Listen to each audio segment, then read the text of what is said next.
Sejam bem-vindos à segunda videoaula da disciplina de Fundamentos de Economia.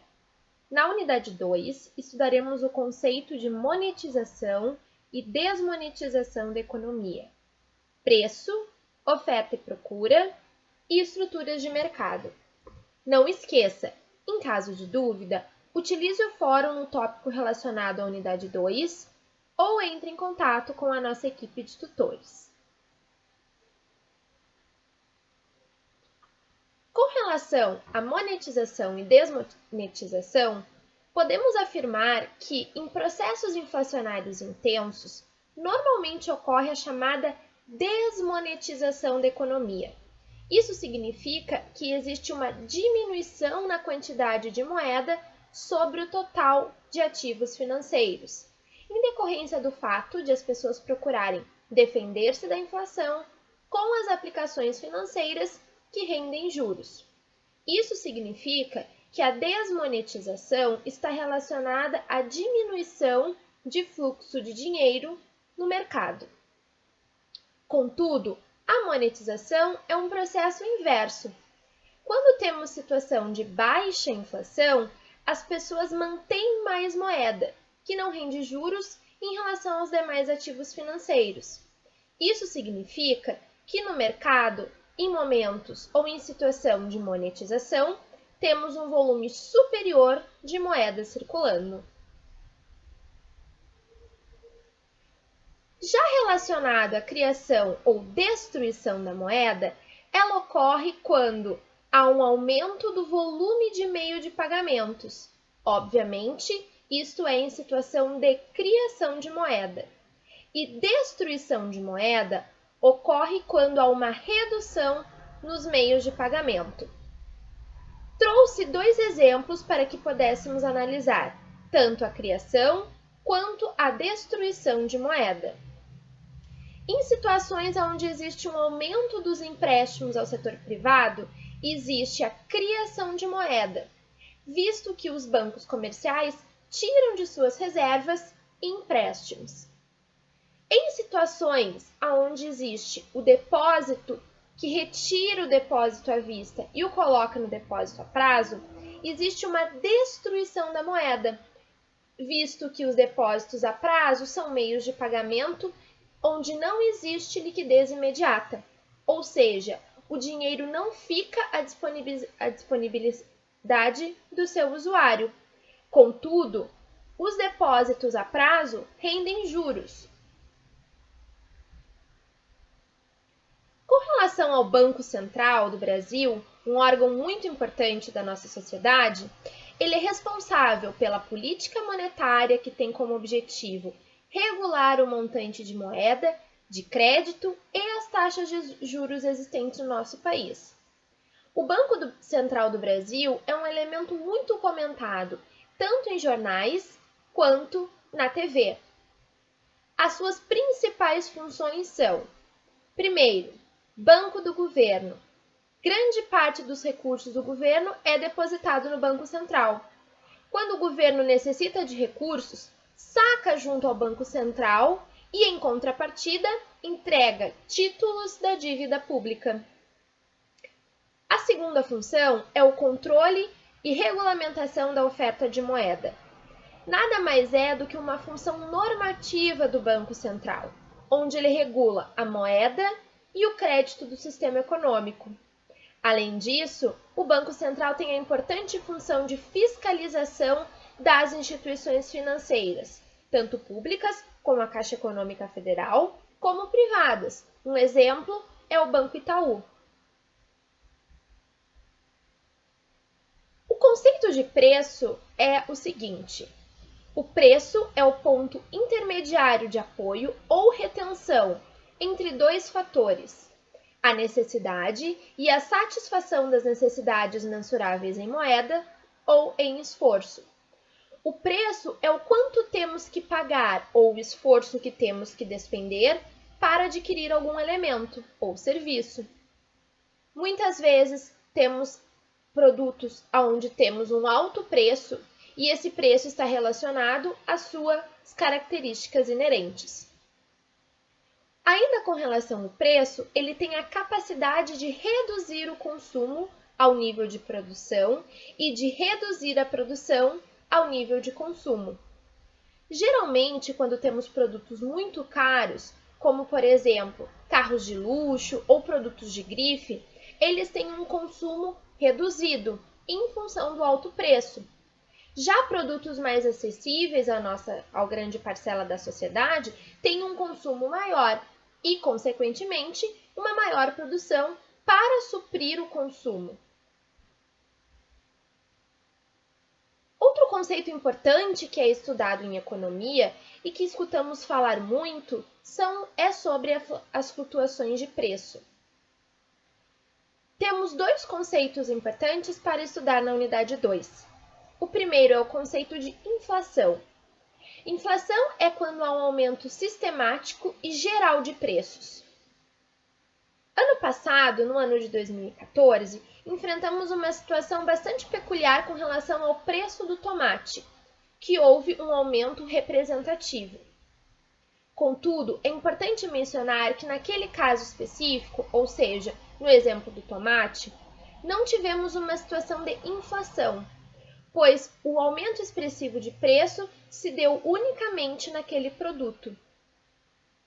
O conceito de deflação é quando há uma diminuição sistemática e geral de preços. Isso resulta no deslocamento do poder aquisitivo de uma classe social para outra. O que é importante perceber? Em situações de inflação, como existe o aumento generalizado de preços, existe uma perda do poder aquisitivo. Já em situações de deflação, que significa que há uma baixa generalizada nos preços, temos um aumento do poder aquisitivo numa grande parcela da população. Com relação à charge apresentada, existe uma discussão sobre o aumento do salário mínimo e o nosso dragão simbolizando a inflação. O que a charge quer dizer? Ela está discutindo que mesmo quando existe um aumento real no salário mínimo e estamos em situação de alta inflação, a gente não percebe um aumento no poder aquisitivo. Mesmo quando há aumento de salário em situações de alta inflação, não existe aumento no poder de compra. Outro conceito muito importante que nos acompanhará ao longo de toda a disciplina é a lei da oferta e a lei da demanda, ou lei da procura. A lei da procura, ou demanda, é estabelecida da seguinte forma: em um dado mercado, é a quantidade de um bem ou serviço que os agentes econômicos estão dispostos e aptos a adquirir ou comprar. Temos nas imagens apresentadas nos slides dois exemplos muito interessantes. O primeiro é um vendedor de sorvetes que apresenta o seu produto e existem 3 potenciais compradores interessados. A segunda situação é a compra de tênis, aonde o mercado consumidor deseja adquirir tais produtos. No exemplo apresentado na imagem com relação aos tênis, percebemos que o produto com preço mais baixo tem um número maior de interessados e o produto com preço mais alto tem uma pequena diminuição com relação ao número de interessados. Isso significa que o preço e demanda são estreitamente relacionados. Ou seja, preço baixo, demanda alta. Preço mais alto, queda na demanda. Temos também a Lei Geral da Oferta. Ela é definida da seguinte forma: em um dado mercado, é a quantidade de um bem ou serviço que os agentes econômicos estão dispostos e aptos a ofertar ou colocar no mercado para serem vendidos. Temos uma mudança importante de paradigma entre a lei da demanda e a lei da oferta.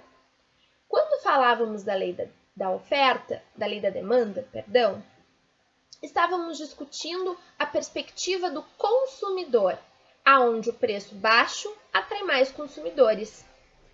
Com relação à lei da oferta, temos uma mudança nesse paradigma, pois não estamos falando mais dos consumidores, e sim estamos falando dos vendedores, ou seja, as pessoas que produzem e ofertam produtos no mercado. Isso significa que em situações onde o produto está mais caro, teremos um aumento na oferta. Mas como assim? Bom, perceba que quando estamos discutindo a lei da oferta, estamos discutindo-a na perspectiva do vendedor. E isso significa que o vendedor tem como desejo uma maior lucratividade. Então, quando o produto está mais caro, ele, o vendedor, terá uma lucratividade maior. Então, enquanto houver o aumento do preço do produto, perceberemos também um aumento na oferta. Chegamos então no último assunto da nossa unidade 2, que é concorrência de mercado. Considerando as estruturas de mercado, esse conjunto de aspectos diferenciados, existem as seguintes estruturas de referência. Primeiro, concorrência pura ou perfeita, monopólio, oligopólio e concorrência monopolista. As várias formas ou estruturas de mercado dependem fundamentalmente de três características. Primeiro, o número de empresas que compõem esse mercado. Em termos econômicos, dizemos em mercados atomizados e mercados não atomizados. Mercados atomizados são mercados com muitas empresas, e os não atomizados são, obviamente, o contrário, mercados com poucas empresas.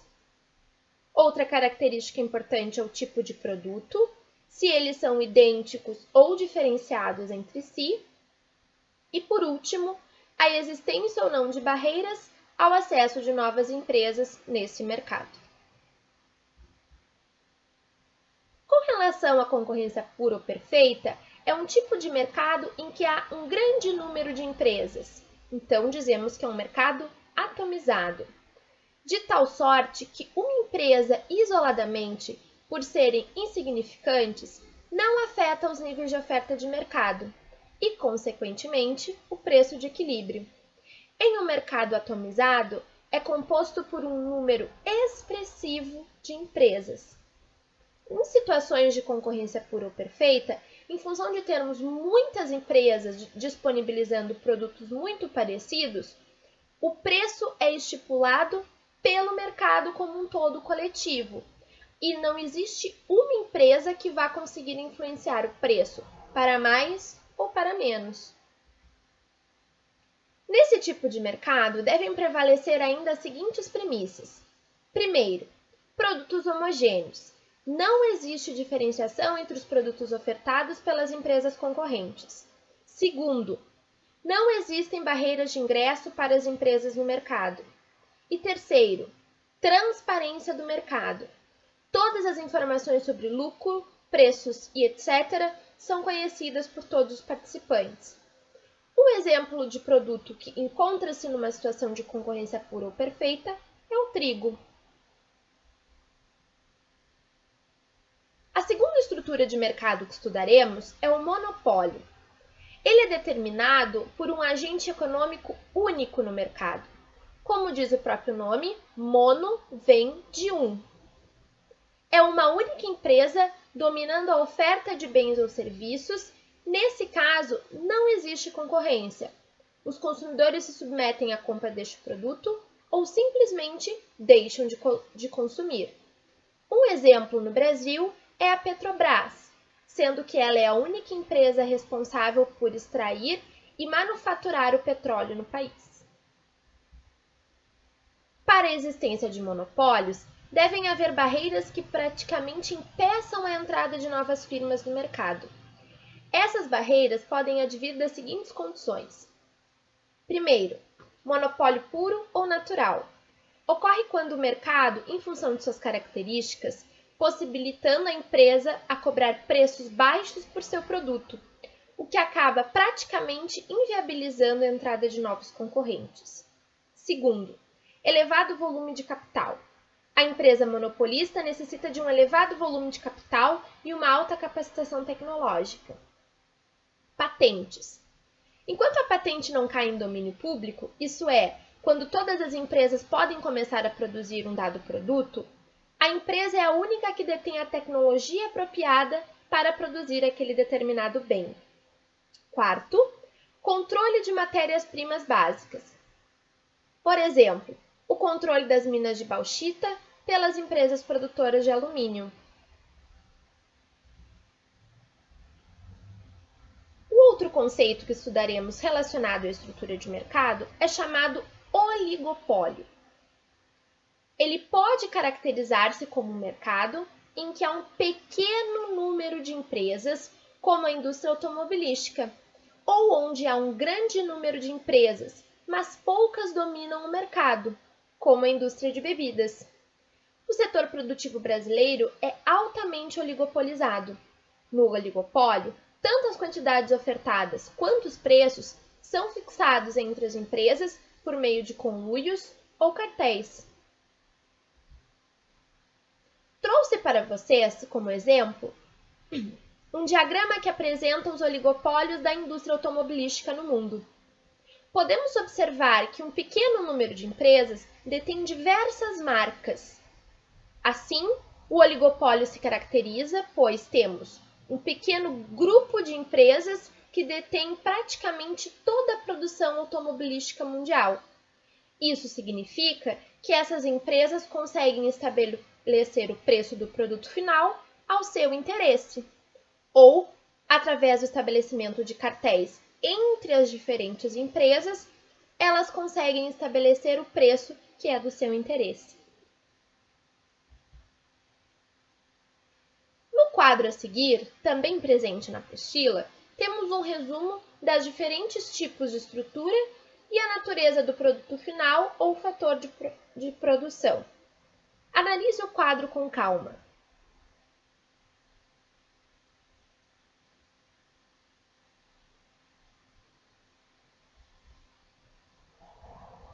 Temos também as concorrências monopolistas.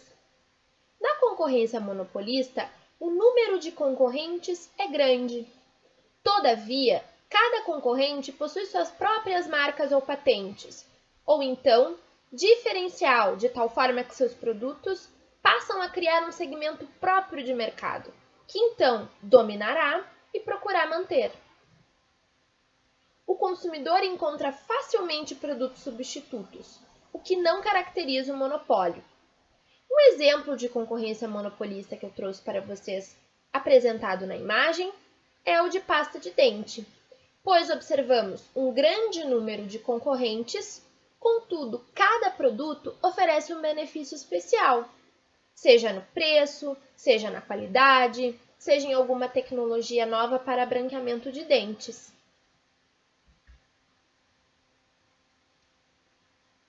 A concorrência pura ou perfeita é uma estrutura utópica, dado que sempre existirá algum grau de diferenciação. Por isso que se admite que a concorrência é quase pura ou quase perfeita. Não existe concorrência 100% pura, pois isso significaria que os produtos são todos idênticos, ou seja, muito similar, sem nenhuma diferença. Caros alunos, chegamos ao fim da nossa videoaula da unidade número 2. Temos apresentado na tela o material complementar disponibilizado para vocês, que poderá auxiliá-lo na realização das tarefas. O primeiro arquivo é o relatório da inflação brasileira do mês de junho de 2015. Esse relatório encontra-se disponível no site do Banco Central e é de muito interesse que vocês deem uma olhada. O segundo material complementar é um vídeo que vai aprofundar a discussão sobre o que é inflação. O vídeo encontra-se disponível no YouTube e o link para acesso está no material. O terceiro material complementar disponibilizado para vocês essa semana é um artigo da revista Exame que vai discutir a lei da oferta e da demanda. O link para acesso encontra-se disponível. Por último, temos a apostila sobre economia e mercado da Rede ETEC do Instituto Federal do Paraná, disponível em PDF. A discussão sobre o tema está selecionada entre as páginas 25 a 55. O link para acesso também encontra-se disponível no material. Não se esqueça, o material complementar da semana passada também pode auxiliar você na realização das tarefas da unidade 2. Em caso de dúvidas, entre em contato. Estamos à sua disposição. E bons estudos!